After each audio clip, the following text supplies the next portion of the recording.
Kabrigada, lalo pang lumakas ang bagyong may international name na Nakri habang papalapit yan sa boundary ng Philippine Area of Responsibility.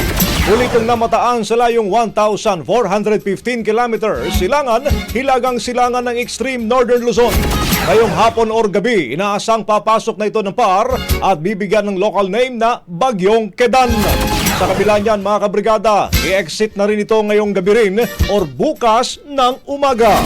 Sa panayam ng Brigada News FM Manila, kay Pag-asa Monitoring and Prediction na Section Chief Ana Solis, ipinaliwanag niyang kasalukuyan ng nasa transition phase ang bansa patungo sa amihan o Northeast Monsoon Season. Kaya naman inaasahan ng mas malamig na simoy ng hangin lalo na sa umaga at gabi na tinatawag ding simoy ng Pasko.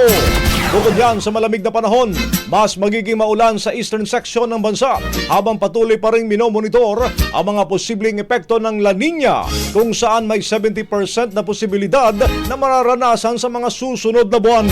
Bagamat wala pang inaasang extreme weather events, kaugnay ng transition, patuloy ang pagbabantay ng Pag-asa sa mga low pressure area, shear line at intertropical convergence zone na maaring magdulot pa rin ng mga pag-ulan. Ngayon, pupuntang amihan, yun pong tinatawag na semi-permanent high-pressure area. So, ibig sabihin po, when we think of high-pressure area, good weather, malamig po yung panahon.